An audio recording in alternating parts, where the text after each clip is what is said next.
नमस्कार दोस्तों, Uttar Pradesh police constable के लिए मोस्ट इंपॉर्टेंट सेशन हिंदी का होने वाला है। 37 पूरा पेपर एक मॉडल पेपर लिया गया है, आपके एग्जाम की दृष्टि से मोस्ट इंपॉर्टेंट हो जाता है। पहला ही क्वेश्चन आपकी स्क्रीन पर है कि हिंदी में साहित्य अकादमी पुरस्कार सर्वप्रथम किस साहित्यकार को मिला था? हजारी प्रसाद द्विवेदी, भारत भूषण अग्रवाल या राहुल संक्रांतन या माखनलाल चतुर्वेदी। तो साहित्य अकादमी पुरस्कार की अगर बात करते हैं किसको मिला था? माखनलाल चतुर्वेदी को मिला था। कब मिला था? तो 1955 में मिला था। अगर ये पूछा जाता है कि 1955 में मिला था लेकिन किस रचना के लिए मिला था, तो हिम तरंगड़ी के लिए मिला था। हिम तरंगड़ी के लिए मिला था। नेक्स्ट क्वेश्चन आपकी स्क्रीन पर है, महादेवी वर्मा को ज्ञानपीठ पुरस्कार किस रचना के लिए मिला या किस कृति के लिए मिला था? दीपशिखा, निर्जा या यामा या श्रृंखला की खड़ियां। काफी मोस्ट इंपॉर्टेंट हो जाता है। तो महादेवी वर्मा को एक याद रखो, आधुनिक युग की मीरा भी कहा जाता है। अगर बात करते हैं कि ज्ञानपीठ पुरस्कार किसके लिए मिला था, तो यामा के लिए मिला था। ऑप्शन नंबर सी आपका बिल्कुल करेक्ट हो जाएगा। नेक्स्ट क्वेश्चन आपकी स्क्रीन पर है कि रानी केतकी की कहानी के लेखक का क्या नाम है? सदा सुखलाल, इंसा अल्लाह खां, अब्दुल्ला खां, सदल मिश्र। तो कौन हो जाते हैं रानी केतकी की कहानी के लेखक? इंसा अल्लाह खां हो जाते हैं। नेक्स्ट क्वेश्चन आपकी स्क्रीन पर है, नमक मिर्च लगाना मुहावरे का उचित अर्थ क्या होगा? ईर्ष्या करना, बढ़ा चढ़ा कर कहना, तीखा खाना या गुस्सा दिलाना। मोस्ट इंपॉर्टेंट क्वेश्चन आपके लिए हो जाता है। तो नमक मिर्च लगाकर क्या कहना? तो नमक मिर्च लगाना क्या हो जाएगा? बढ़ा चढ़ाकर कहना हो जाएगा। नेक्स्ट क्वेश्चन देखिएगा, नाक कटना मुहावरे का अर्थ क्या हो जाता है? खून बहना, बदनामी होना या नुकसान होना या इज्जत करना। 5 का देखिएगा क्वेश्चन काफ़ी अच्छा हो जाएगा। नाक कटना मुहावरे का अर्थ क्या हो जाएगा? बदनामी होना। ऑप्शन नंबर बी बिल्कुल करेक्ट हो जाएगा। नेक्स्ट क्वेश्चन देखिएगा, दूध का धुला होना मुहावरे का अर्थ क्या होगा? निर्दोष होना, दोषी होना, पाप करना या चोरी करना। 6 का उत्तर देने का प्रयास कीजिएगा। दूध का धुला होना मुहावरे का अर्थ क्या हो जाएगा? तो निर्दोष होना। ऑप्शन नंबर ए बिल्कुल करेक्ट हो जाता है। नेक्स्ट क्वेश्चन देखिएगा, 4 विकल्पों में से उस विकल्प का चयन करना है जो दिए गए समानार्थी का नहीं है। अब समानार्थी नहीं है, दुख का समानार्थी नहीं है बता रहा है, तो कौन होगा? शोक हो जाता है, विषाद भी हो जाता है, और क्या हो जाएगा? अगर हम बात करते हैं क्षोभ भी हो जाएगा, लेकिन दसन क्या होता है? समानार्थी नहीं होता। अब दसन किसका समानार्थी हो जाता है? तो दसन दांत का समानार्थी हो जाता है। नेक्स्ट क्वेश्चन देखिएगा 8 नंबर, उसके प्राण जो हैं, नेक्स्ट क्वेश्चन आपकी स्क्रीन पर है कि उसके प्राण पखेरु उड़ गए। अब पखेरु की बात की जा रही, किसका पर्यायवाची हो जाता है? पक्षी का, जल्दी का,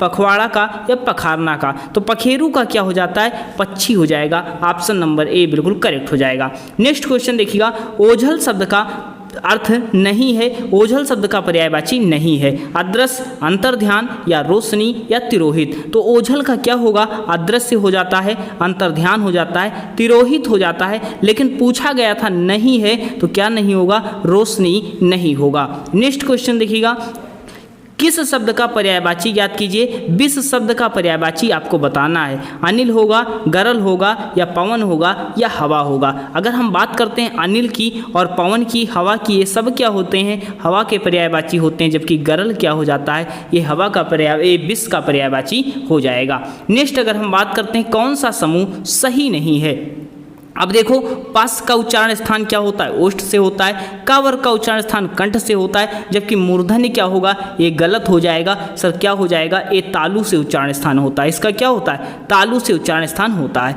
नेक्स्ट क्वेश्चन आपकी स्क्रीन पर है, बताइएगा सा का उच्चारण स्थान क्या हो जाता है? अब बताइएगा इस सा का उच्चारण स्थान क्या है? तो इस सा का उच्चारण स्थान मूर्धन्य हो जाता है। ऑप्शन नंबर सी बिल्कुल करेक्ट हो जाता है। अगर तालु सा की बात करेंगे तो ये वाला हो जाता। अगर कंठ की बात करते हैं तो का वर्ग होता है। अगर दंत की बात करते हैं तो ता वर्ग होता है। दंत की बात करते हैं ता वर्ग होता है। नेक्स्ट क्वेश्चन आपकी स्क्रीन पर है, तुम्हारा आना खुशी की बात है। आना क्या है? क्रिया है, संज्ञा है, विशेषण है या इनमें से कोई नहीं? बताइएगा आना क्या हो जाएगा? तो आना आपका क्रिया हो जाएगा। ऑप्शन नंबर ए बिल्कुल करेक्ट हो जाएगा।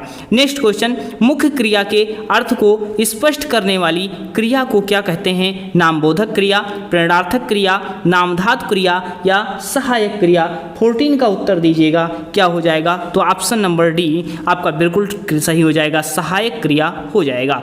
नेक्स्ट क्वेश्चन देखिएगा, सद्भावना में समास है। समास का अगर बात करते हैं तो समास का अर्थ क्या हो जाता है? संक्षेपीकरण हो जाता है। क्या हो जाता है? संक्षेपीकरण या संक्षेप हो जाता है। अगर हम बात करते हैं सद्भावना की तो सच्ची भावना हो जाता है, विशेषण विशेष्य वाला समास हो जाता है, और एक क्या हो जाएगा? कर्मधारय समास हो जाएगा। नेक्स्ट क्वेश्चन देखिएगा, रसोई घर में समास विग्रह बताइएगा। रसोई के लिए घर होगा, रसोई का घर होगा, घर की रसोई होगा, या रसोई और घर होगा। मोस्ट इंपॉर्टेंट सेशन है, सभी साथियों के पास शेयर जरूर कीजिएगा। तो रसोई के लिए घर हो जाता है, संप्रदान तत्पुरुष यहाँ पर हो जाएगा। नेक्स्ट क्वेश्चन देखिएगा, मृत्तिका का तद्भव आपको बताना है। मिर्च होगा, मिट्टी होगा, या मोती होगा, या मौत होगा। तो मृत्तिका का तद्भव क्या हो जाएगा? तद्भव पूछा जा रहा है तो ऑप्शन नंबर बी आपका क्या हो जाएगा? मिट्टी हो जाएगा, जो आपका बी बिल्कुल करेक्ट हो जाएगा। नेक्स्ट क्वेश्चन देखिएगा, 18 नंबर आपकी स्क्रीन पर है, बताइएगा। इसमें देखो कुछ तत्सम तद्भव और देख लो। मिट्टी क्या होता है? तद्भव होता है। मृत्तिका क्या होता है? तत्सम होता है। मृत्यु की बात करते हैं तत्सम होता है, जबकि तद्भव क्या होता है? मौत हो जाता है। अगर हम बात करते हैं मयूर की, मयूर क्या होता है? तत्सम होता है। मोर क्या होता है? तद्भव होता है। मिर्च जो होता है तत्सम होता है, मरीच क्या होता है? तद्भव हो जाता है। नेक्स्ट देखिएगा, मंत्रकारी शब्द का तद्भव आपको बताना है। मदारी होगा, तंत्रकारी होगा, यंत्रकारी होगा, या मिठाई होगा।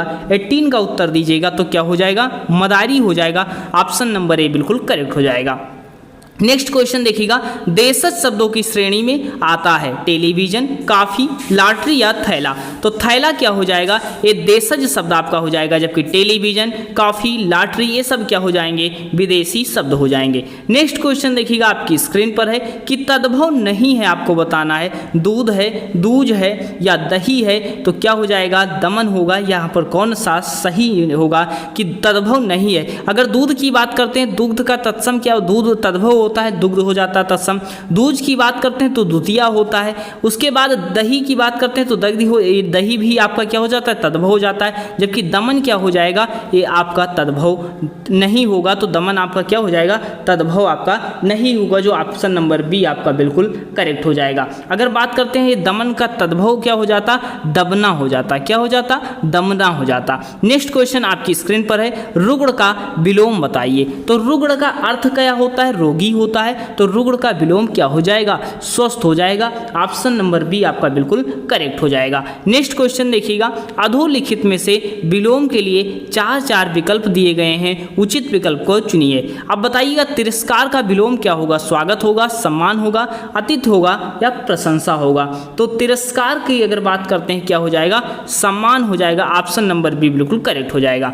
नेक्स्ट क्वेश्चन आपकी स्क्रीन पर है, बताइएगा कि मेरी बहन 10वीं कक्षा में पढ़ती है। तो 10वीं शब्द का विशेषण क्या हो जाएगा? 10वीं शब्द विशेषण कैसा है? गुणवाचक, परिमाणवाचक, या संख्यावाचक, या सर्वनामिक विशेषण होगा। तो क्या हो जाएगा? संख्यावाचक विशेषण हो जाएगा। नेक्स्ट बताइएगा, शुद्ध वर्तनी का चयन कीजिए। अब शुद्ध वर्तनी का चयन कीजिए, बताइए। अनजान होगा, अनजान होगा, या अन्नजान होगा। तो क्या हो जाएगा? अनजान हो जाएगा। ऑप्शन नंबर सी आपका बिल्कुल करेक्ट हो जाएगा। नेक्स्ट क्वेश्चन देखिएगा, आपकी स्क्रीन पर है, शुद्ध वर्तनी का चयन कीजिए। अस्पृश्यता, अस्पृश्यता, या अस्पृश्यता, या अस्पृश्यता। तो कौन सा हो जाएगा? ऑप्शन नंबर डी बिल्कुल अस्पृश्यता आपका बिल्कुल करेक्ट हो जाएगा। नेक्स्ट क्वेश्चन देखिएगा, द्विज का अर्थ नहीं है। तो द्विज का अर्थ नहीं है चंद्रमा, दांत, कपूर, या पक्षी। तो अगर हम बात करते हैं द्विज का अर्थ नहीं है तो क्या होगा? कपूर नहीं होगा, जबकि चंद्रमा, दांत और पक्षी ये सभी हो जाते हैं। नेक्स्ट क्वेश्चन, सभी प्रश्न आपके एग्जाम में आ चुके हैं। उन्होंने कहा जाना है, तो किस प्रकार की अशुद्धि है? तो सर्वनाम संबंधी, संज्ञा संबंधी, या क्रिया संबंधी, या विशेषण संबंधी। कौन सा उत्तर होगा? तो यहाँ पर क्या कहा गया? उन्होंने कहाँ जाना है। तो यहाँ पर क्या होना चाहिए? उसे कहाँ जाना है। तो क्या हो जाता? सर्वनाम संबंधी अशुद्धि हो जाती। नेक्स्ट क्वेश्चन आपकी स्क्रीन पर है, नीचे दिए गए उचित विकल्प में से चुनिए। जो सबके आगे रहता है उसके लिए पूछा गया है, एक शब्द बताइए। अग्रिम होगा, होगा, अग्रज होगा या अग्रगण्य होगा या अग्रणी होगा। जो सबके आगे रहता है उसके लिए एक शब्द क्या हो जाएगा, अग्रणी हो जाएगा। ऑप्शन नंबर डी बिल्कुल करेक्ट हो जाएगा। नेक्स्ट क्वेश्चन देखिएगा आपकी स्क्रीन पर है, जिसका अनुभव किया गया हो उसके लिए एक शब्द क्या होगा। जिसका अनुभव किया गया अनुभाव्य होगा, अनुभवी होगा या अनुभव योग्य होगा या अनुभूत होगा। तो जिसका अनुभव किया गया हो उसके लिए एक शब्द क्या हो जाता है, अनुभूत हो जाता है। ऑप्शन नंबर डी बिल्कुल करेक्ट हो जाएगा। नेक्स्ट क्वेश्चन बताइएगा, रिक्त स्थान की पूर्ति करें, चिन्ह का चयन करें। श्याम मीरा ने खिलौने लाया या का के खिलौने लाया, मैं खिलौने लाया या के लिए खिलौने लाया। तो श्याम क्या है, मीरा के लिए खिलौने लाया। संप्रदान यहाँ पर हो जाएगा, संप्रदान कारक हो जाएगा। नेक्स्ट देखिएगा, अत्याचार में पूछा गया उपसर्ग क्या होगा, आपको बताया भी है। उपसर्ग क्या होते हैं, शब्द के पहले लग करके अर्थ बदल देते हैं। अब भाई क्या हो जाएगा, अति धन आचार होता है। ऑप्शन नंबर सी बिल्कुल करेक्ट हो जाएगा। नेक्स्ट देखो, परा का अर्थ क्या होता है, तो परा का अर्थ पूछा गया है। भाई जैसे जय शब्द था, जय में हमने लगा दिया परा, अब क्या हो गया पराजय। अब देखो उल्टा बना दिया, तो परा का अर्थ ही क्या होता है, उल्टा होता है। ऑप्शन नंबर डी बिल्कुल करेक्ट हो जाएगा।